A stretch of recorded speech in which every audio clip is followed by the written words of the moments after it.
There are many interventions that can be and need to be put in place as soon as possible because the problem is serious.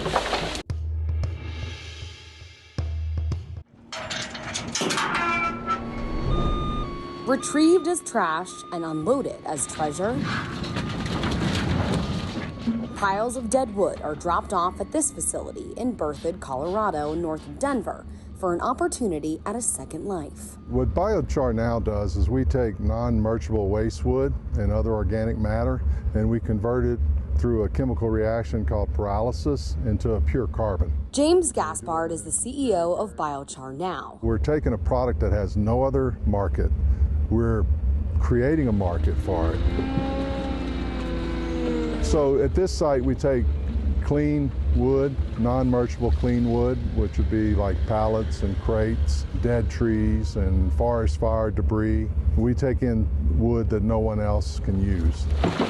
But the biochar process can be used with materials beyond that list. At other facilities, we're approved to take in treated woods. We have a facility that's taken in major railroads cross ties and we convert it into the same carbon. We can take in telephone poles, we can take in painted woods, old fencing that's been treated. Once the wood is collected, it's shredded and put into kilns with little to no oxygen.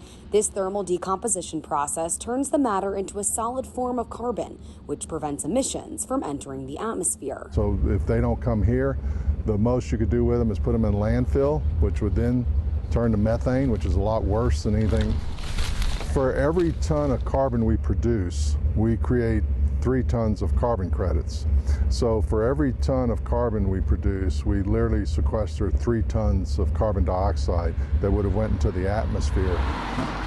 As a scientist and professor at Colorado State University, Francesca Catrufo has been studying the benefits of biochar for years. So it's not just the carbon benefits that char can offer, but it's a number of environmental and benefits that touch on water, fertility, contamination, and so forth. She explains biochar can be beneficial in agriculture. Farmers use heavy machinery along with fertilizer and manure to grow their crops. Those processes allow greenhouse gases to get released into the atmosphere. Current research says biochar is one of the best proposed management practices for achieving zero emissions in combination with other efforts. So I think that biochar can be one of the many interventions that are needed, but there are many interventions that can be and need to be put in place as soon as possible because the problem is serious. Beyond farming, biochar can be used in a multitude of products, including plastic and concrete. The solutions do exist. They just need to scale. But in order for it to be a realistic solution, both Catrufo and Gaspard say the net needs to be wider. Basically, to make an impact, we're going to need to be at the gigaton level. We have the sales pipeline to support that kind of carbon removal. Now it's just scaling up. So you would have hundreds of these locations around the world, and then you would basically be removing gigatons of carbon from the atmosphere every year. Jessie Cohen, Scripps News, Berthoud, Colorado.